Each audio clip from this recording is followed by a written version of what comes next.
자, 두 번째 썰 한번 가보도록 하겠습니다. 댓글 컨텐츠고 영상 제목. 글 쓰는 마인드 이상하네. 빚도 능력인 걸 모르네. 자기 자원만으로 운영하는 기업이 있을까요? 라는 영상에 달린 댓글입니다. 여러분, 빚도 능력이란 말 들어봤죠? 한창 이제 연끌 같은 게 유행할 때. 빚지는 것도 능력이다.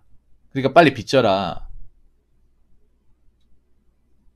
한참 연끌붐이 일어났던 2020년, 2021년. 그때는요, 서로가 빚을 못 져서 안달이었어요. 어떻게 하면 대출이 많이 나올까? 어떻게 하면 돈을 빌릴까? 좀 그 생각만 했던 분들이 많았어요.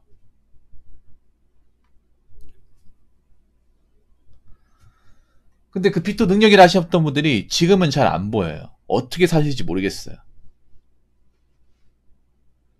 참 그런 생각 들어. 2, 3년 전에 대한민국 사람들 얼마나 미쳤었는 거야? 얼마나 제정신이 아니었다는 거예요. 빚지는 걸 강요하는. 빚도 뭐 단돈 몇백만 원이 아니라 몇억, 5억, 6억. 빚은 될 수 있도록 최대한 많이 지는 게 좋다. 그렇게 뭔가 당당하게 외치던 시기가 2020년, 2021년이었어요. 여러분들 기억하실지 모르겠지만 웃긴 게 미디어에서도 지금 집을 사는 게 낫다. 지금 무조건 개발 호재다. 안 사면 나중에 후회한다고 막 그렇게 펌프질을 엄청 많이 했습니다. 그래서 사람들이 그런 게 있었어요. 지금 안 사면 불안하다. 어떻게든 사야 된다. 지금 안 사면 집은 계속 오르기 때문에 나중에 후회할 수 있다. 지금 집 사는 기회고 이 기회를 살리지 못하면 계속 나는 남의 집에서 월세 내고 살 수밖에 없다.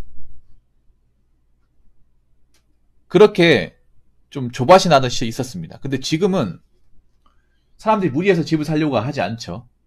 어떻게 2, 3년 사이에 이렇게 사람들이 바뀌었을까? 사실 이게 정상이죠. 어떻게 집 사는데 그렇게 무리하게 대출을 받을 수 있겠습니까? 물론 대한민국에서 주택을 구입하는데 대출을 끼는 건 어찌 보면 뭐 당연한 수순입니다. 왜냐하면 우리나라 집 비싼 것도 있고 일단 집이 있어야 뭐 공간 확보가 되는 것도 있고요. 그리고 다들 그만한 돈이 없잖아요. 집을 살 만한 돈이 없잖아요. 그래서 어떻게 보면 대출을 지는 거는 이상한 게 아닙니다. 그런데 대출을 지더라도 충분히 내가 감당할 수 있을 만한 능력이나 좀 방법을 확보해 놓고 나서 그러고 나서 대출을 져가지고 집을 사야 되죠. 그런데 최대한 대출을 많이 끌어다 쓰는 데만 집중을 하고 어떻게 갚아 나갈 건지, 만약에 본인이 원하는 대로 집값이 오르지 않았을 경우, 이자가 올랐을 경우 그때 가서 어떻게 할 것인가 에 대한 방법론은 없었습니다. 그래서 지금 뭣도 모르고 이제 빚도 능력이라면서 이 연끌 시장에 뛰어드신 분들이 굉장히 곤란해지고 살기 어렵다고 얘기하고 있습니다. 그래서 앞으로는 우리가 꼴랑 집 하나에 인생은 저당 잡히는 이거 하나 때문에 인생이 망가질 수 있는 그런 행동을 하지 않았으면 좋겠습니다. 아마 안 할 거예요. 제가 봤을 때는. 앞으로 제가 봤을 때는 집값이 말도 안 되게 올라가긴 힘들지 않을까 생각합니다. 왜냐하면 집값이 올라가는 여러 가지 요인이 있겠지만 그 중에 가장 중요한 것 중에 하나가 사람이에요. 사람. 인구가 늘어야 되는데 우리나라는 인구가 줄고 있습니다. 작년 대비 우리나라 인구는 한 20만 명 가까이 줄었어요. 20만 명. 한 17만 명 정도 줄었습니다. 우리나라 작년 사망자가 37만 명 정도 됐는데 신생아 수는 한 20만 명이에요. 17만 명 줄었어요. 그러니까 앞으로 우리나라 출산율은 내려갈 테고 그러면 인구는 계속 준다는 거죠. 그리고 젊은 애들은 태어나지 않으니까 굳이 아파트라는 공간이 필요가 없어요, 여러분. 앞으로 이제 뭐 미혼 남녀도 증가하고 애를 키우는 가정도 많지 않을 테고 그러다 보니까 뭐 교육기관 같은 거, 뭐 학교, 학원, 어린이집 이런 것들이 필요가 없어집니다. 그래서 지금 여러분 아시겠지만 동네 학교들 뭐 통폐합되고 있다거나 아니면 지방의 유치원 같은 것도 많이 없어지고 있어요. 제가 얼마 전에 얘기했잖아요. 저희 동네 유치원도 지금 허물고 있다고. 여러분들 집값을 형성하는데 가장 중요한 것 중에 하나가 뭐예요? 학군이잖아, 학군. 그리고 근처에 초등학교, 중학교, 고등학교가 있냐? 중요하죠. 굉장히 중요하죠. 근데 초등학교, 중학교, 고등학교가 없어지고 있어요. 없어지고 있단 말이에요.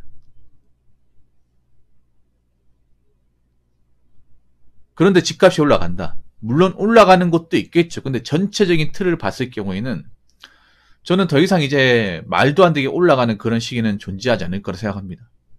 거기다가 경기도 안 좋아요. 경기도.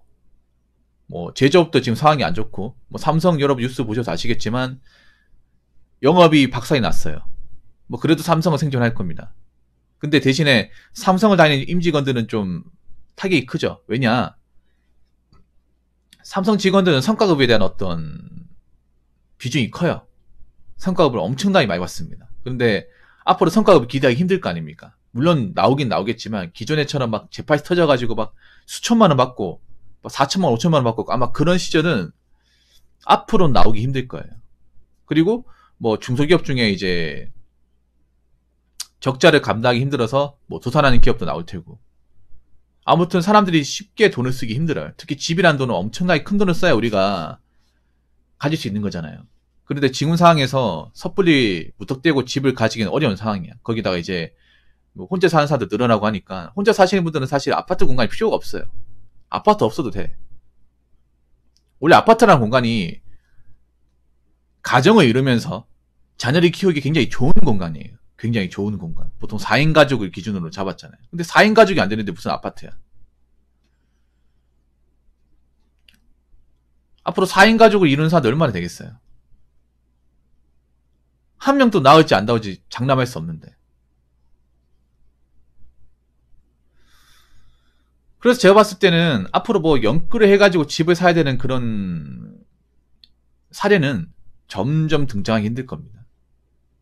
앞으로 등장하면 안 되겠죠, 여러분? 자, 댓글 한번 읽어보도록 하겠습니다. 빚도 능력이니까 가계부채 1위 대한민국은 얼마나 능력이 쩌는 겁니까? 어찌 보면 능력이네. 무턱대고 빚지는 능력은 세계 최강이네요. 밑도 끝도 없이 대출 받아내는 능력은 전 세계 최강입니다. 부동의 탑이에요. 부동의 탑. 네. 과연 연끌 붐이 일어났을 경우에 그때 사람들이 막 수억씩 대출 받았을 때 이런 것들이 분명히 우리나라뿐만 아니라 외국에서도 뉴스가 떴을 거예요. 해외 토픽으로 떴는데 과연 이걸 보고 외국 사람들 뭐라 생각했을까? 굉장히 띨빵한 인간이 생각하지 않았을까요? 뭐 이런 등신 같은 녀석들이 다 있지? 아니 무슨 땅덩어리 좁은데 무슨 뭐 그렇게 집값이 올라간다고 저기에 돈을 왜 이렇게 갖다 쓰는 거야? 돈 없어가 대출까지 저렇게 받는 거야? 많이 못 갚으면 어떡하려고? 겁도 안 나나? 아마 이 생각하지 않았을까요? 물론 뭐 서울뿐만 아니라 다른 곳도 뭐 집값이 올랐긴 했지만 대출을 받아내는 능력은 최강이야. 대출을 받는 것도 능력이라고 볼 수 있겠지만 이거 최강이에요. 전 세계에서 가계부채 증가율이 세계 최고입니다. OECD. 가계부채 증가율. 네. 1위. 내가 전에 그런 얘기 안 했습니까? OECD에서 좋은 거는 꼴등, 안 좋은 건 1등. 여러분 이건 안 좋은 거죠. 아니 봐봐. 왜 가계부채 증가율 1등이겠습니까? 밑도 끝도 없이 대출을 잘 받아내자 우리나라 사람. 돈 나올 때가 있어. 뭐 1금융권, 2금융권, 뭐 카드론, 현금 서비스, 마통, 사채, 일수 다 하잖아 이게. 돈을 이제 빌릴 수만 있으면 가리지 않잖아요. 가리지 않지 않습니까? 야, 참 대단합니다. 이것도 능력이라면 능력이네요.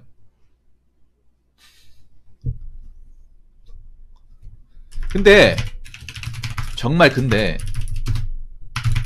빚을 갚아내는 능력은 전 이건 꼴등이라고 봅니다. 여러분 우리나라 사람들은 참 웃기게 뭔지 아세요? 빚을 내는 것만 생각하고 어떻게 갚아 나갈지 이 빚을 어떻게 해결할지에 대해서는 말이 없어요. 만약 빚을 다 갚아 나갔으면 개인회생 파산 같은 거 안 했겠죠. 나라에서 도와달라고 얘기 안 하겠죠. 안 징징대겠죠.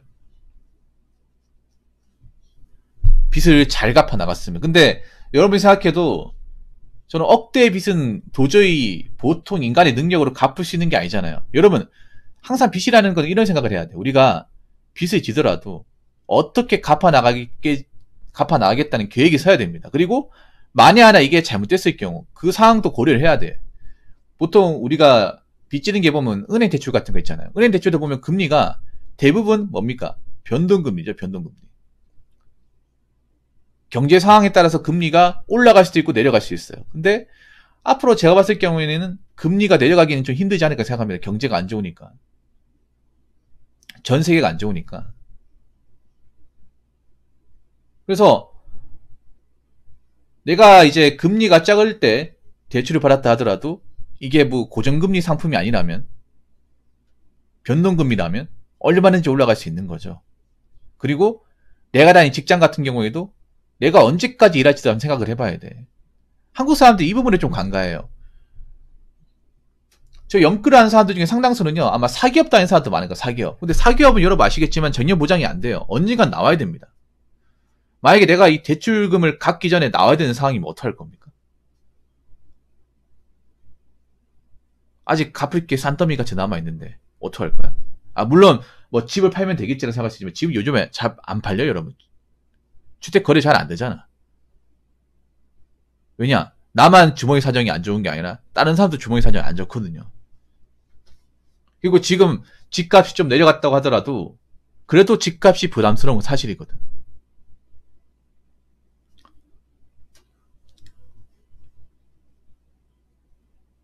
그리고 지금 그 이자하고 부채하고 감당이 힘들잖아요, 여러분. 그러니까 우리나라 사람들이 난 좀 이 금지식이 없다고 생각하는 게 그런 거예요. 뭐냐면 빌리는 것만 중요하게 생각하고 어떻게 갚아 나가겠다. 매달 얼마씩 나오는데 이건 어떻게 해결하겠다. 몇 세까지 딱 갚아 나가겠다. 이런 계획은 없어요.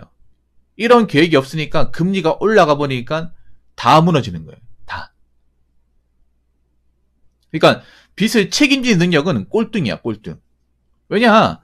자기 능력 이상으로 빚을 많이 내다 보니까.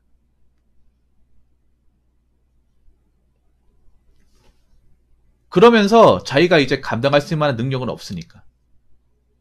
그래서 앞으로 대한민국은 무분별하게 빚을 진 사람들이 얼마나 힘들게 살아가고 얼마나 망해가는지를 우리가 볼 수밖에 없어요. 지금도 눈에 보이잖아. 감당할 수 없는 빚을 져가지고 허덕이는 사람들. 아니면 내가 왜 이렇게 빚을 졌을까를 후회하는 사람들.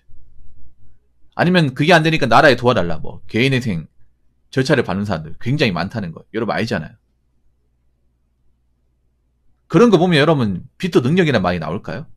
저는 그렇게 생각합니다. 빚은 반드시 자기 능력으로 책임져서 아무 문제가 없어야 능력이라고 이야기할 수 있습니다. 근데 자기가 그걸 책임지지 못한다. 그건 능력이 아니라 객기이자 멍청한 겁니다. 자, 이상으로 두 번째 썰 마치도록 하겠습니다.